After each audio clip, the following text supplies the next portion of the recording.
एक बार एक युवक गौतम बुद्ध के पास आया और गौतम बुद्ध से बोला कि हे बुद्ध, मेरे मन में इतने गंदे विचार क्यों आते हैं। मैं नहीं चाहता कि मेरे मन में गंदे विचार आए, पर मेरे मन में हमेशा काम वासना के विचार चलते रहते हैं और मैं इनके बारे में सोच सोचकर बहुत परेशान हूं। मेरी ऊर्जा और समय यह सब सोचने में ही नष्ट हो जाती है और इन सब के विचारों की वजह से मैं कभी भी शांत नहीं रह पाता और मैं हमेशा ही स्त्रियों को देखकर मोहित हो जाता हूं। इन विचारों को अपने आप को रोक ही नहीं पाता। बुद्ध मुस्कुराए और उन्होंने उस युवक से पूछा, क्या तुम्हें पता है यह काम वासना होती क्या है? फिर लड़के ने उत्तर दिया और कहा, बुद्ध, मैं यह तो नहीं जानता कि काम वासना होती क्या है, पर हां, यह जो भी है बहुत बुरी चीज है। फिर बुद्ध ने उस युवक से कहा कि सबसे पहले तो तुम्हें यह समझना है कि प्राकृतिक रूप से जो भी चीज हमारे अंदर है वह बुरी नहीं है। हमारे जीवन में उसकी कुछ ना कुछ जरूरत है। वासना कोई बुरी बात नहीं है। यह तो हमारे मन की एक भावना है जो हमें किसी ना किसी चीज की कमी का एहसास करवाती है और फिर हम उस चीज को पाने के लिए उस चीज की तरफ आकर्षित हो जाते हैं। जैसे अगर तुम्हारे पास धन की कमी है तो तुम में धन पाने की वासना उत्पन्न हो जाएगी। तो वासना कुछ और नहीं, बस एक प्रकार की कमी है जो कि एक प्रकार की जरूरत का एहसास है। और जब यह जरूरत शारीरिक हो तो हम इसे काम वासना का नाम देते हैं। युवक ने गौतम बुद्ध को कहा कि बुद्ध, मुझे काम वासना का मतलब तो समझ में आ गया, पर आप मुझे यह बताइए कि यह आती कहां से है और कैसे आती है। गौतम बुद्ध ने कहा कि काम वासना कहीं से आती नहीं है, यह तो हमारे अंदर ही होती है और इसका होना तो जरूरी भी है, तभी तो मानव जाति का विस्तार होगा। युवक ने कहा, जब यह हमारे अंदर ही है और जरूरी भी है तो फिर लोग इसे गलत क्यों बोलते हैं? बुद्ध ने कहा कि यही तो समस्या है। लोगों ने काम वासना को गलत तरीके से सोच लिया है। इसे छिपाने की, दबाने की कोशिश करते हैं। काम वासना गलत नहीं है, बल्कि काम वासना का गलत तरीके से प्रयोग करना गलत बात है। लोग जिससे प्रेम करते हैं बस उसी के लिए जीने लग जाते हैं, उसे पाना ही अपना लक्ष्य बना लेते हैं और उसी के बारे में हमेशा सोचते रहते हैं, पर यह सब गलत है। बुद्ध ने युवक से कहा, क्या तुम्हें पता है जानवरों में भी काम वासना होती है? युवक ने उत्तर दिया, हां बुद्ध, जानवरों में भी काम वासना होती है, क्योंकि जानवर भी तो आखिर अपनी पीढ़ी को आगे बढ़ाएंगे। बुद्ध ने कहा, तो फिर हम जानवरों की काम वासना को गलत क्यों नहीं कहते? युवक ने कहा, मुझे नहीं पता महात्मा, आप ही मुझे बताइए। गौतम बुद्ध ने कहा कि जानवर अपनी काम वासना का प्रयोग आनंद प्राप्ति के लिए नहीं करते, वह तो सिर्फ संतान उत्पन्न करने के लिए ही काम वासना का उपयोग करते हैं। जानवरों को प्रकृति ने इतनी समझ नहीं दी कि वह काम वासना को अपने सुख का आधार बना सके, जबकि मनुष्य अपनी समझ के बलबूते पर प्रकृति में पाई जाने वाली प्रत्येक वस्तु को अपने सुख के लिए प्रयोग करता है। हम इंसानों ने ही काम वासना को अपने सुख का साधन बना लिया है, जबकि प्रकृति ने तो हमें अपने वंश को आगे बढ़ाने के लिए दिया था, लेकिन इंसानों ने इसे अपने जीवन का परम लक्ष्य बना रखा है और इस तरह से काम वासना का भी लगाम हो जाना गलत है। युवक ने पूछा, महात्मा जी, ये काम वासना हम पर हावी क्यों होती है? तब गौतम बुद्ध ने कहा कि सुनो, अब जो मैं तुम्हें बताऊंगा उसे तुम ध्यानपूर्वक सुनना। काम वासना का सारा खेल तुम्हें समझ आ जाएगा, तुम्हें तुम्हारे सारे सवालों का जवाब मिल जाएगा। बस तुम्हें ध्यान से सुनकर समझना है। एक बार की बात है, एक आश्रम में गुरु और उनके शिष्य रहा करते थे, जो रोजाना आश्रम के बाहर स्थित गांव में भिक्षा लेने के लिए जाते थे। उस आश्रम का एक शिष्य जिस गांव में भिक्षा लेने जाता था, उस रास्ते में एक नदी पड़ती थी। एक दिन उसने देखा कि एक लड़का पेड़ के पीछे छिपा है। वह उस लड़के के पास गया और उससे जाकर बोला, भाई, तुम इस पेड़ के पीछे छिपकर क्या देख रहे हो? लड़के ने कहा, अरे तुझे नहीं दिख रहा कि मैं क्या देख रहा हूं? तब शिष्य ने नदी की तरफ देखा तो वहां पर कुछ लड़कियां पानी भर रही थीं। वो लड़कियां 14-15 साल की होंगी। तब उसने उस लड़के से कहा, अरे भाई, वहां पर तो लड़कियां पानी भर रही है, इसमें छिप कर देखने वाली क्या बात है? तब वो लड़का शिष्य की तरफ देखकर उससे कहता है, अरे पागल, तुम्हें दिखाई नहीं दे रहा कि कैसे यह परियां नदी से पानी निकाल रही है?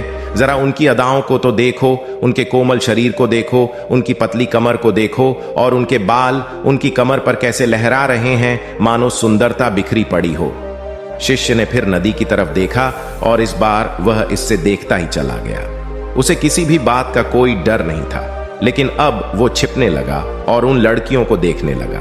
और जब वो छिपकर उन लड़कियों को देख रहा था, तभी वह अचानक अंदर से कांप गया और उसने कहा कि यह मैं क्या कर रहा हूं, मैं जो कर रहा हूं वह सही नहीं है, मुझे यहां से चले जाना चाहिए। और फिर वह जल्दी से वहां से चला गया। वो आश्रम पहुंच जाता है। आश्रम जाकर वो अपने कार्यों में लग गया, लेकिन जो अब भी वह देख कर आया था वहीं उसकी आंखों के सामने बार बार आ रहा था। उसके मन में वही दृश्य चल रहा था। उसके मन में वही सब कुछ देखने के लिए लड़ाई हो रही थी। उसका किसी भी काम में मन नहीं लग रहा था। सुबह होते ही वह रोज जल्दी ही भिक्षा के लिए आश्रम से निकल जाता और उस नदी के पास वाले पेड़ के पास जाता, और जहां पर वह लड़का पहले से मौजूद रहता था, उस लड़के के साथ मिलकर लड़कियों को छुप छुप कर देखता था। अब वह रोज ऐसा करने लग गया। यह उसके रोज का काम हो गया। अब उस शिष्य का मन किसी भी काम में नहीं लगता था। वो हमेशा ही किसी ना किसी प्रकार के विचार में उलझा रहता। वो आश्रम के कार्यों को भी ठीक ढंग से नहीं कर रहा था। न वो ठीक से सो पाता था और न वो ठीक से खाना खा पाता था। उसका मन बेचैन सा रहता था। उसका मन बार बार उन लड़कियों के सौंदर्य को देखने के लिए तरसता था। जब गुरु शिक्षा देते तब भी उसका मन कहीं और विचारों में खोया रहता था। गुरु ने अपने शिष्य की इन हरकतों को जान लिया था। तब एक दिन गुरु ने शिष्य को अपने पास बुलाया और कहा कि आज से मैं भी तुम्हारे साथ भिक्षा मांगने चलूंगा। तुम और मैं साथ साथ भिक्षा मांगने चलेंगे। तभी शिष्य गुरु को मना करते हुए बोला, नहीं गुरुदेव, आप परेशान क्यों हो रहे हो? मैं अकेला ही ठीक से भिक्षा मांग सकता हूं। गुरु ने शिष्य से कहा कि ठीक है, तुम अकेले ही भिक्षा मांगने जाओ। शिष्य तुरंत वहां से भिक्षा मांगने के लिए निकल गया। उसके जाने के बाद गुरु भी आश्रम से निकल गए और शिष्य का पीछा करने लगे कि वो कहा जाता है, किससे मिलता है। यह सब देखने के लिए उसके पीछे पीछे चलने लगे। थोड़ी दूर जाने के बाद गुरु ने देखा कि उनका शिष्य एक लड़के के साथ एक पेड़ के पीछे अपराधी की तरह छिपा हुआ है और छिपकर कुछ देख रहा था। गुरु भी अपने शिष्य के पीछे जाकर खड़े हो गए कि आखिर उनका शिष्य क्या देख रहा है, जिसे देखने के लिए वो पेड़ के पीछे अपराधियों की तरह छिपा पड़ा है। गुरु ने देखा कि उनका शिष्य पेड़ के पीछे छुपकर लड़कियों को देख रहा था, जो कि नदी से पानी भर रही थी। तभी गुरु ने शिष्य को कहा कि तुम क्या देख रहे हो? अपने गुरु की आवाज सुनकर वह शिष्य घबरा गया और उसके पसीने छूटने लगे। वह थर थर कांपने लगा, जैसे किसी चोर को चोरी करते समय रंगे हाथों पकड़ लिया हो। उसकी हालत खराब हो गई। वो कुछ भी नहीं बोल रहा था। उसके मुंह से कुछ टूटे फूटे शब्द भी बाहर निकल रहे थे। वो अपने गुरु से नजर भी नहीं मिला पा रहा था। गुरु ने शिष्य की तरफ देखा और कहा कि मेरा शिष्य तो निडर था, उसे तो किसी भी चीज का डर नहीं था, लेकिन यह क्या, तुम तो डर के मारे कांप रहे हो। शिष्य ने गुरु से कहा कि मुझे माफ कर दो गुरुदेव, मेरा इसमें कोई दोष नहीं है। उस लड़के ने मुझे बहका दिया था, लेकिन आपसे मैं वादा करता हूं कि आज के बाद मैं ऐसा कभी दोबारा नहीं करूंगा। मुझे माफ कर दो गुरुदेव। गुरु ने शिष्य से कहा कि कोई बात नहीं, पर इस बात का तुम ध्यान रखना कि हम जैसी संगति करते हैं वैसा ही फल हमें प्राप्त होता है। उसके विचार हमारे अंदर प्रवेश करते हैं, इसीलिए अच्छी संगति करो जिससे तुम्हारे अंदर अच्छे विचारों का प्रवेश हो। फिर गुरु और शिष्य आश्रम लौट आए और फिर से आश्रम के कार्यों पर ध्यान देने लगे। उसने उस रास्ते को छोड़ दिया और दूसरे रास्ते से जाने लगा। वो अपने काम को ध्यान से करता, लेकिन धीरे धीरे उसके अंदर क्रोध उत्पन्न हो गया और फिर वो दूसरों पर क्रोध करने लगा और बेचैन रहने लग गया। अब वो सही समय पर भोजन भी नहीं करता था। वो भोजन भी बहुत कम खाता था। एक रात गुरु शिष्य के पास आए और उसे बोले कि अब तक तुमने कितनी बार अपना वादा तोड़ दिया। यह सुनकर शिष्य अपने गुरु के चरणों में गिर गया और रोने लगा। रोते रोते ही उसने गुरु से कहा कि गुरुदेव, मैं कई बार अपना वादा तोड़ चुका हूं, फिर वादा कर लेता हूं, लेकिन हर बार मैं वादा तोड़ देता हूं। मेरा मन मेरे नियंत्रण में है ही नहीं। मैं बहुत कोशिश करता हूं कि मैं अपने मन से सारे बुरे विचारों को निकाल डालूं, लेकिन मैं चाहकर भी ऐसा नहीं कर पा रहा हूं। फिर गुरु ने शिष्य को कहा कि चलो मेरे साथ। गुरु शिष्य को आश्रम के बगीचे में लेकर गए और शिष्य से कहा कि देखो, यहां पर कुछ नालियां बनी हुई है जिससे नदी का पानी इन पौधों तक आ रहा है और यह पानी एक निरंतर भाव से बह रहा है। क्या तुम इस पानी के बहाव को रोक सकते हो? शिष्य ने कहा कि हाँ गुरुदेव, मैं इस बहाव को रोक सकता हूं। फिर शिष्य ने मिट्टी उठाकर उस नाली में डाल दी। वो पानी थोड़ी देर के लिए रुक गया और फिर थोड़ी देर बाद उस मिट्टी के ऊपर से पानी बह गया। गुरु ने शिष्य से कहा, अरे ये क्या, ये तो पानी रुका ही नहीं। फिर शिष्य ने कुछ कंकड़ पत्थर उठाकर उस नाली में डाल दिए और फिर थोड़ी देर के लिए पानी रुक गया। लेकिन फिर थोड़ी देर बाद ही उन कंकड़ पत्थर के ऊपर से पानी निकल आया। फिर गुरु ने कहा कि यह क्या हुआ, पानी तो फिर से बह गया। तुम तो बोल रहे थे कि तुम इसे रोक दोगे। क्या हम किसी काम को रोकना चाहे तो क्या हम उसे रोक नहीं सकते? तब शिष्य ने कहा, कोई बात नहीं गुरुदेव, मैं इस पानी को तो आपको रोक के दिखाऊंगा। वह फिर से एक बड़ा सा पत्थर लेकर आया और उसे नाली पर डाल दिया और पानी रुक गया। तब गुरु से कहा कि देखा गुरुदेव, मैंने कहा था ना कि पानी को मैं रोक दूंगा। मैंने पानी को रोक दिखाया, आपकी बात मैंने पूरी कर दी। गुरु मुस्कुराए और बोले, अच्छा जरा ध्यान से देखो, पानी रुक गया। क्या वो तो पीछे की नाली तोड़कर बाहर आ गया और अगल बगल से बह रहा है, और ध्यान से देखो इस पत्थर को आगे भी आ गया और ये पानी अपना रास्ता बदलकर फिर से आगे की तरफ बह जाएगा। और फिर थोड़ी देर बाद ऐसा ही हुआ। फिर गुरु ने शिष्य को समझाया कि तुम्हारे साथ भी तो ऐसा ही चल रहा है।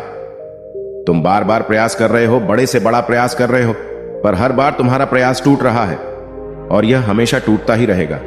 तुम कितना भी बड़ा पत्थर रख लो, लेकिन पानी तो अपना रास्ता बना ही लेगा। यह सब देखकर गुरु से कहा कि हे गुरुदेव, क्या कोई तरीका नहीं है जिससे मैं गंदे विचारों से बाहर निकल सकूं और यह मेरे मन में आए ही नहीं? गुरु शिष्य को एक नदी के पास ले गए जहां से उस बगीचे में पानी आ रहा था। गुरु ने शिष्य से कहा, वो पानी इसी नदी से जा रहा है।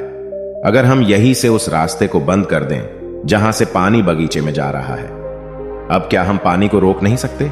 शिष्य ने कहा कि हां गुरुदेव, अवश्य ऐसा हो सकता है। मैं इस पानी को यहीं से बंद कर देता हूं, तब आगे की नाली में पानी जाएगा ही नहीं और फिर बगीचे में पानी जाएगा ही नहीं। फिर से नदी से जाने वाले रास्ते को बहुत मेहनत करके पत्थर और मिट्टी डाल डालकर बंद कर दिया और गुरु से कहा कि गुरुदेव, मैंने पानी को बंद कर दिया है, अब यह पानी बगीचे में जाएगा ही नहीं। तब गुरु ने कहा कि अगर पानी बगीचे में नहीं जाएगा तो पेड़ पौधों को पानी कहां से मिलेगा? उन पेड़ पौधों को तो पानी की आवश्यकता है, और उन पेड़ पौधों में कुछ पेड़ पौधे तो ऐसे हैं जिनको रोज पानी की आवश्यकता है। वह तो मुरझाकर मर ही जाएंगे, उनका क्या होगा? पानी तो हमें खोलना ही होगा। शिष्य ने गुरु की बात सुनकर वापस नदी से जाने वाले पानी का रास्ता खोल दिया। तब गुरु ने शिष्य से पूछा कि अगर हम इस नदी के पूरे पानी को बगीचे की तरफ मोड़ दे तो क्या होगा? तब शिष्य ने जवाब दिया कि गुरुदेव, वहां पर जितने भी पेड़ पौधे हैं वो गलकर नष्ट हो जाएंगे, वहां पर कुछ नहीं बचेगा।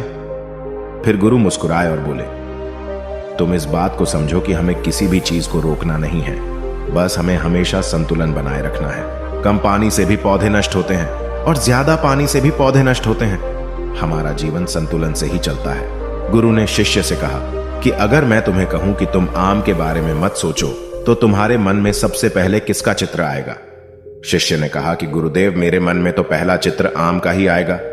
गुरु ने कहा कि जब हम गंदे विचारों को जबरदस्ती रोकने का प्रयास करते हैं तो वह और मजबूती के साथ हमारे अंदर प्रवेश करते हैं और ज्यादा हमारे अंदर उठते हैं। इसीलिए हमें उन्हें कभी भी दबाने की कोशिश नहीं करनी चाहिए। फिर गुरु ने शिष्य को जाते हुए कहा कि हमारे गंदे विचार बुरे लोगों की संगति करने की वजह से भी आते हैं। कई बार क्या होता है कि कामुकता हमारे अंदर होती नहीं है, लेकिन कुछ अश्लील लोगों के साथ रहने की वजह से यह हमारे अंदर हावी हो जाती है।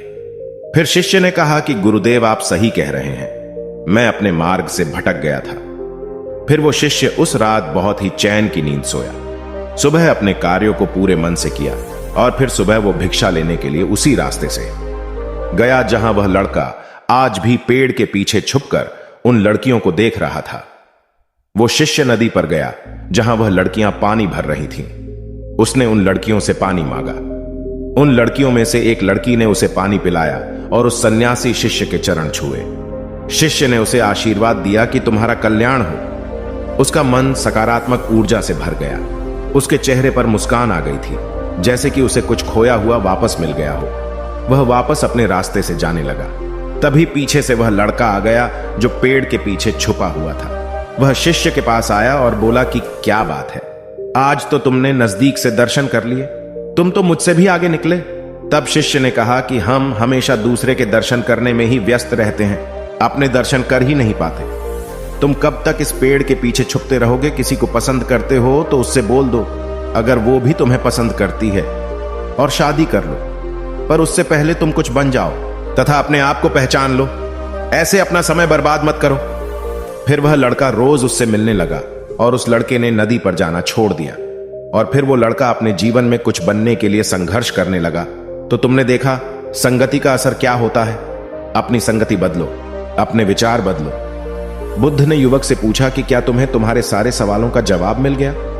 तब युवक ने कहा कि हां महात्मा जी, आपका बहुत बहुत धन्यवाद। तब गौतम बुद्ध ने युवक से कहा कि जब तुम्हारे मन में गंदे विचार आए तब आप अपने आप को दोषी मत मानो। यह शरीर है और यह सब इसमें हजारों वर्षों से सीखा है। यह केवल तुम्हारे सोच लेने से, शपथ लेने से यह टूटने वाला नहीं है, लेकिन तुम्हारे पास वो शक्ति है और वो ऊर्जा है जिसका तुम्हें संतुलन बनाए रखने के लिए उपयोग करना है। तुम एक जीवित ऊर्जा हो जो कुछ भी अनुभव करने के लिए स्वतंत्र हो, जो कुछ निर्माण करने के लिए स्वतंत्र हैं। इसीलिए तुम अपने आप को पहचानो। दोस्तों, आपको यह कहानी कैसी लगी हमें कमेंट करके जरूर बताना।